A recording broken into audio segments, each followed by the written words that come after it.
Welcome viewers to the latest edition of Casino Life and Sports Betting Operator. My name is Peter White and I'm the publisher of this media.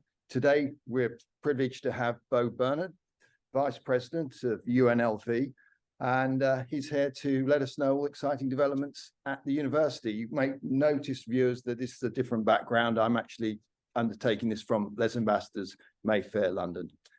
I'm off to the Metropolitan where they've got their opening night, and Beau has very kindly rearranged things so that we can work this out. So welcome, Beau. Thanks for having me. This is going to be a fun conversation. It is indeed.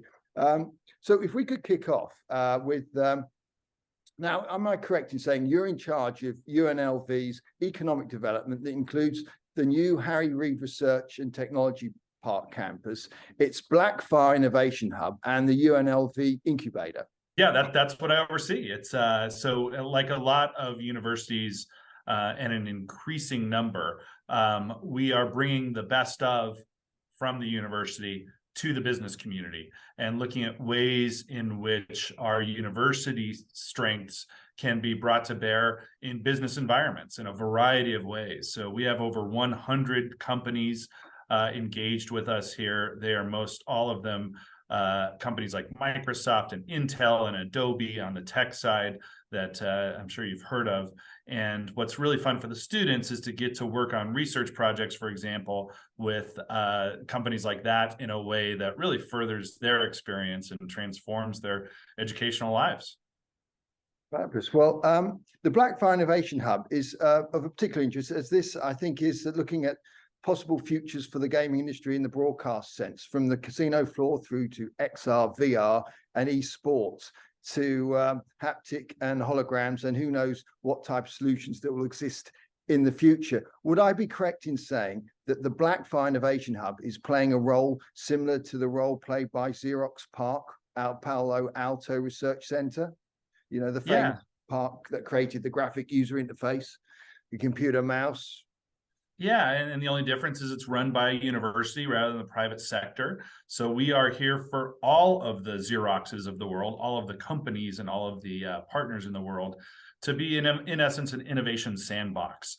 And yes, we do a lot of work with the gaming industry, but all of those broader areas that you referenced are important to emphasize as well. The way we like to think of it, and tell me what you think about this, Peter, is that this is a global innovation hub for the fun economy. So that's maybe a new phrase. We actually trademarked it here at Blackfire. And the way we define that is that the fun economy is sports plus tourism plus entertainment. Now, when you add those three sectors in the global economy, that's actually 15% of the planet's economy. Now, agriculture is only like 4%, right? Manufacturing is at about the same level. So suddenly our industry is no longer dismissible as interesting and fun, but not really important, right? A curiosity, but not really relevant. That's not the case when you have such massive amounts of money spent on the fun economy. And what's happened, of course, on a global level is that we've seen a massive rise in the global middle class. By 2030, fully 1/2 for the first time of humans will live in comfortable middle class status. Now, that's a happy story that often gets missed by our press, and worldwide. But what that means for us is that, when you think about the ways in which folks join the middle class, the first thing that you buy after you've bought all of your necessities and you've moved into the middle class is fun.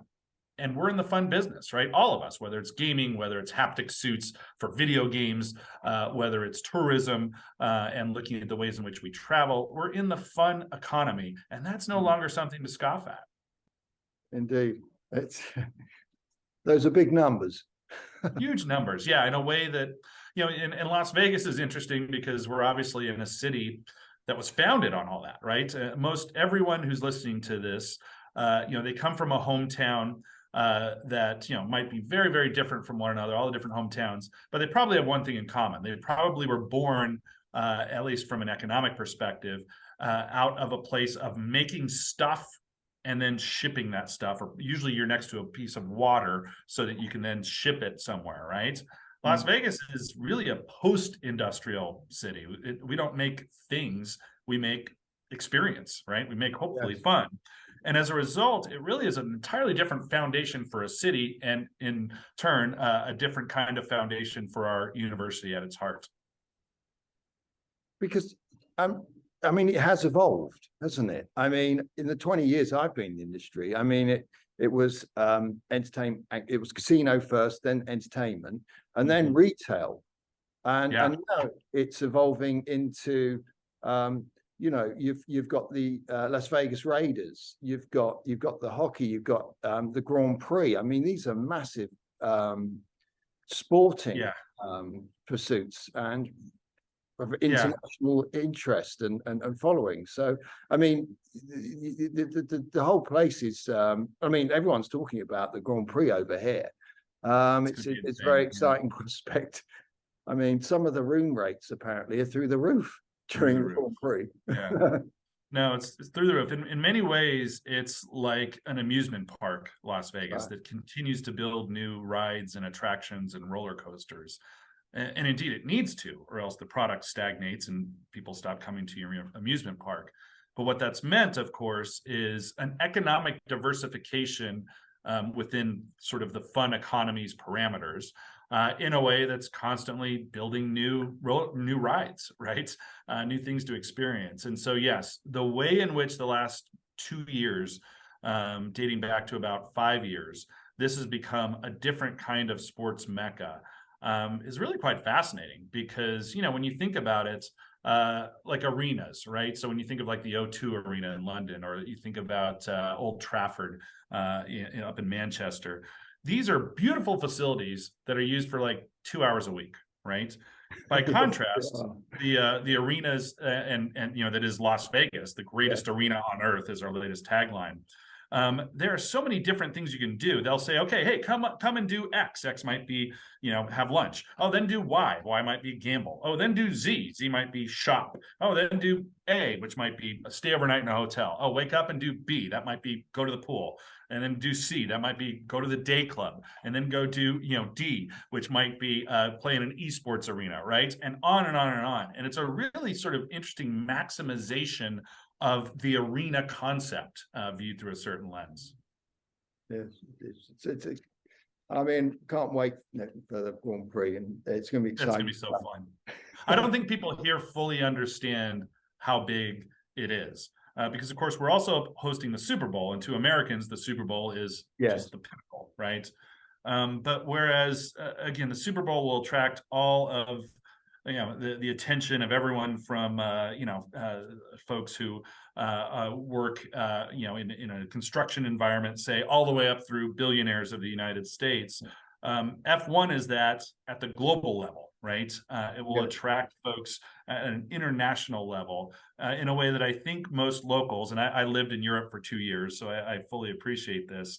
You know, don't appreciate the scope of F1 and the way that that is going to be transformative. Yeah, well, from the earlier visits to Las Vegas, having attended G2 since it was first stage 20 years ago, I've honored to meet you a few times with people. I believe was your mentor in the gaming industry, the late great Bill Eddington. That's right. Have you got new memories, special memories of Bill? Because he was. Oh gosh, yeah. Yeah, so the really beautiful story, Bill was my mentor, you know, back when I started studying this stuff, there just wasn't anybody who was really doing it very much. Peter Collins over in the UK at Salford, he was also someone who was in South Africa a fair amount. There were just a tiny number of people who helped me tremendously.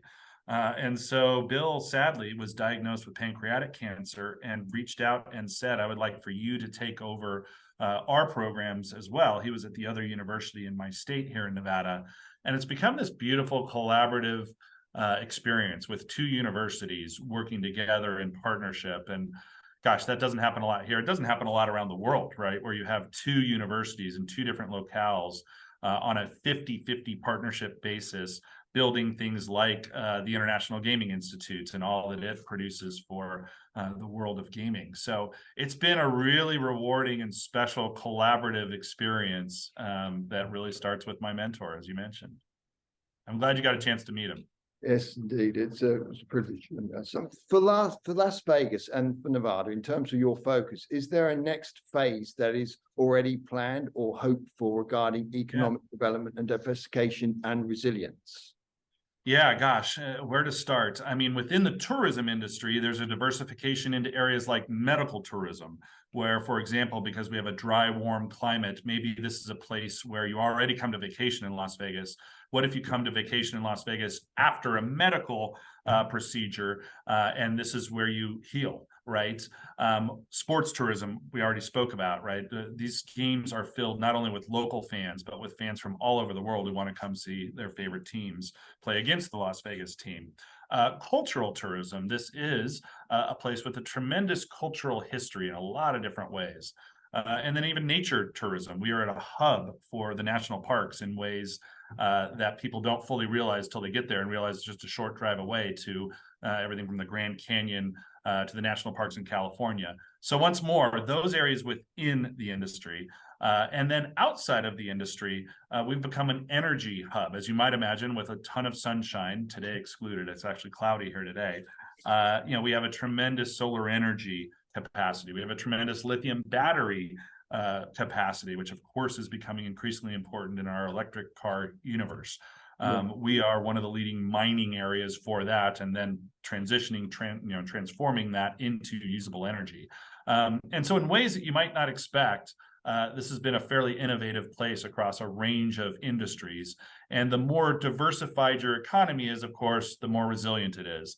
Because as we learned in a very visceral way during COVID, when the strip closed. I mean, these are buildings that aren't designed to close. They didn't even have locks on the doors, right? Or doors in some cases. It really was a gut punch, right? And I think the state realized we can't just rely on tourists to show up in a world of pandemics, right?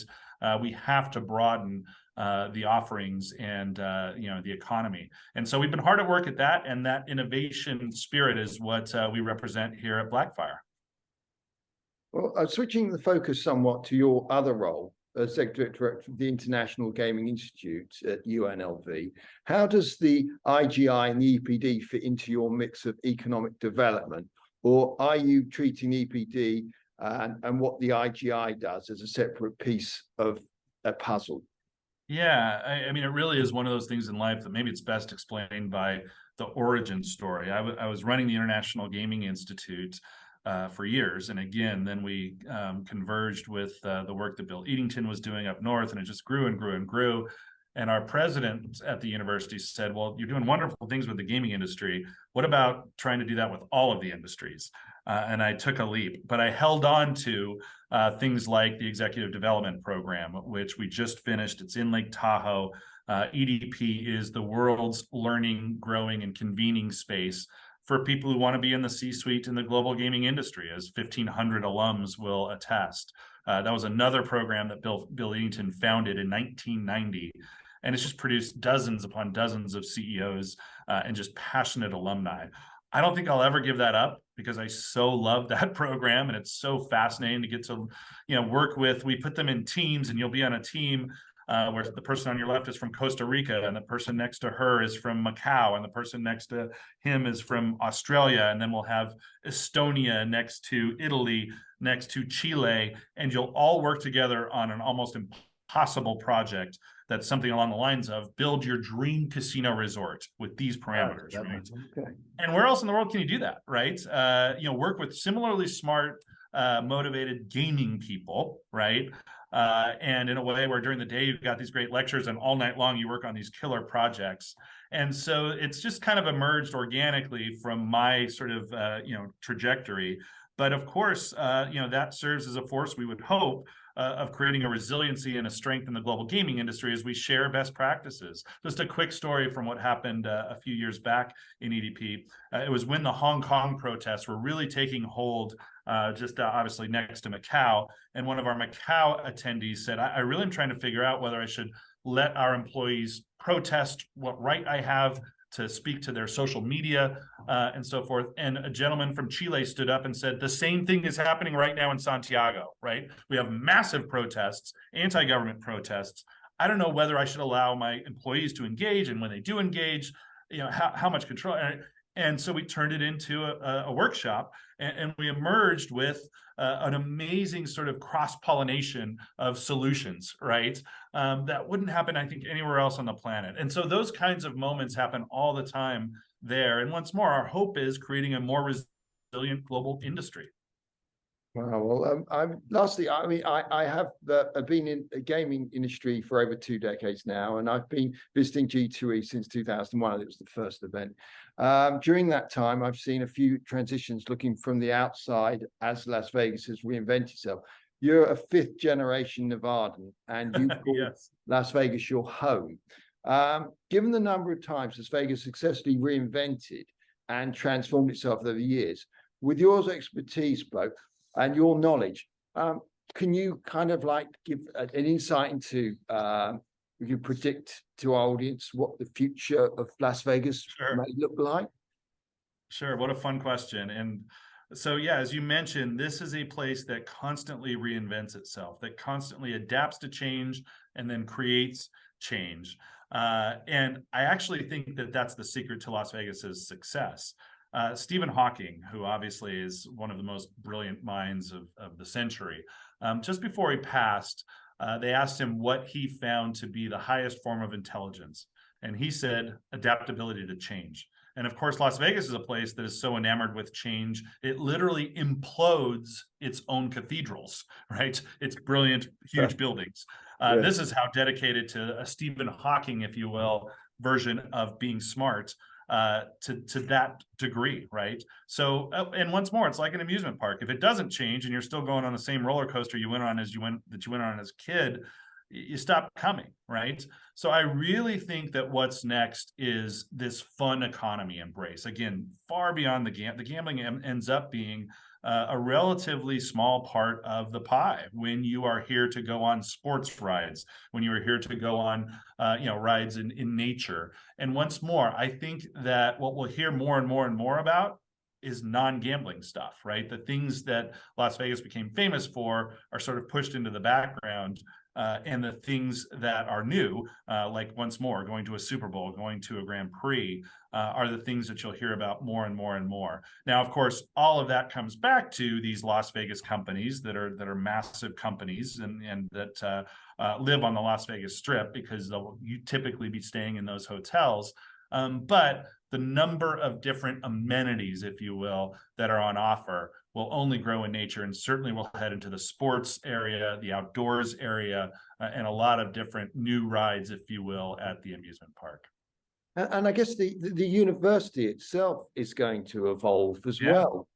I mean, I know that when we were chatting in Las Vegas during the G2E show, you mentioned about LG and your pitch to them, given that they do about, I don't know how many, was it 150,000 or something? It's a massive amount of screens in hotel rooms in Las Vegas, and moved into the campus, and they're involved with your.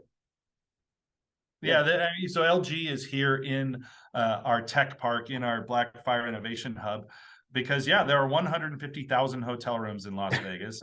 Several of them have multiple screens, of course. And so what we have just outside my door, I wish I could walk you over there, are things like a cylindrical television that can be watched from all sides. And it's just mind-blowing, right? But of course, that becomes a foundation for something like, for example, a video game, right? To be enjoyed in the entertainment economy.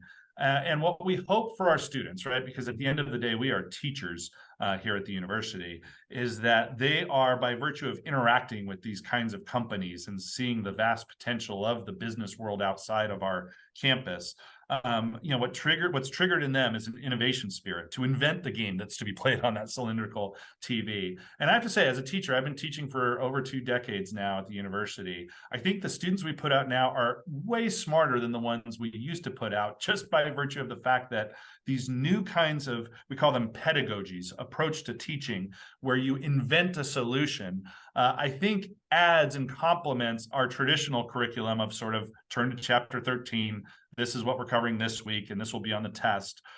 So I think we're getting better at it as well, hopefully, in a way that churns out a smarter leader for tomorrow's gaming industry and indeed tomorrow's television industry with LG. Well, it's been a pleasure catching up with you, Beau, and thank you for working with us with this situation, and look forward to at some point catching up with you in the future. But for now, I'll be out at ICE, and hopefully I'll see you then. Yes, indeed. Look forward to it. All right. Cheers for now. Take care. Thanks, That's Peter. right.